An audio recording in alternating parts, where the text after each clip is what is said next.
From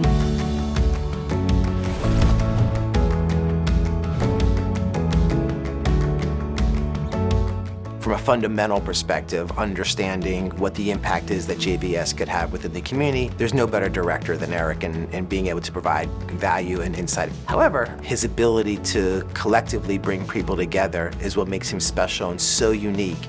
And the input that he's had on the board and everyone that he's been able to really bring onto the board has been a function really more of that than I would say some of the financial aptitude that he has.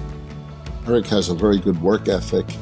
And once he puts his mind to something, whether it was during the working hours, which he gave plenty of his time to JVS, he had a purpose and a mission, and I believe he worked very hard to accomplish.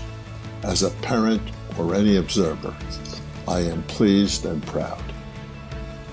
I think one of the most impactful projects that Eric and I have been able to work on together has really been workforce development.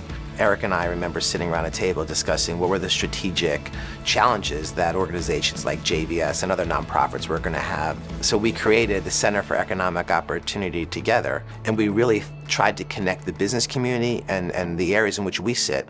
And workforce development was a challenge that sat within the business community at that point.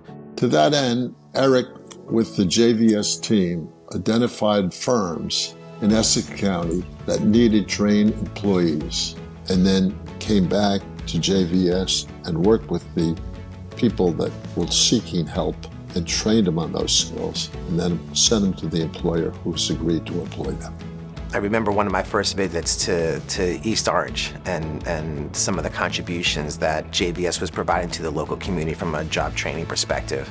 And to really see the advancement as the skill sets as to what some of these individuals are now being trained through that center is something that's been a real accomplishment that I think Eric's been really spearheading.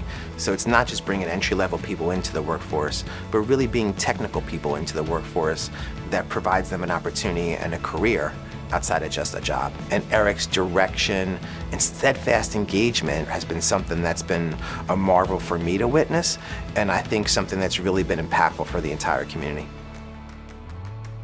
I would say that I admire Eric and certainly proud of the efforts that he made, and you deserve this recognition. You have distinguished yourself in not only in your business career, but in your efforts to help other people in charitable events, of which I know you've been a very giving person to in many different areas of charity, and this was one of them. So thank you. Eric is worthy of this outside of the commitment he's been able to put forth from a financial perspective, outside of the commitment he's been able to put forth from a human capital perspective, and the time and effort that he's committed to making sure that JVS has a long-time relevancy and the impact on the community. He has such a warm place for so many people, not just from me from a professional perspective, but all those that he comes into contact with. He's a real special person.